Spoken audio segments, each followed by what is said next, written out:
So this is going to be the existing HVAC system that we have in here, guys. The furnace and the AC together are about 66 inches top to bottom. We have a D-width cabinet about 24 inches wide. We have a 12 by 24 cold air return drop on this side, and then a filter rack that's a 16 by 20 by 1 sitting right here. You also have the 3/4 PVC running directly to the drain line that's hooked up to the exhaust, as well as, I don't know, just the exhaust. AC is not hooked up or set up. It's just an AC coil outfitted for R22 refrigerant.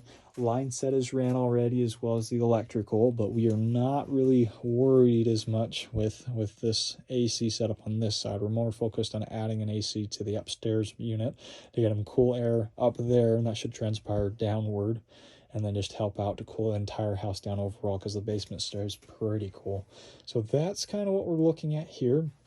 You have the electrical just on this left side, the gas right here on the right, and we have a couple 2-inch fittings, not a lot, probably about 6 inches to maybe a foot of 2-inch, transitioning over to 3-inch for the exhaust and the fresh air. And then it looks like it either goes directly up through the roof or out the right. A little hard to tell right there. It is really close though to the water heater, and you have some pipe right in between that exhaust and PVC fitting. So just look into that, take into account if we need to move it a little bit further out to the side or adjust the angle for code reasons, just take care of that. The big thing here though is going to be a base can on this guy. This is a 5-ton, 125,000 BTU furnace with a 5-ton AC coil. We need to build it up probably about at least 12 inches off the ground, and then we can put in either a filter, or I'm sorry, I would like to do a complete base can with a filter rack in here.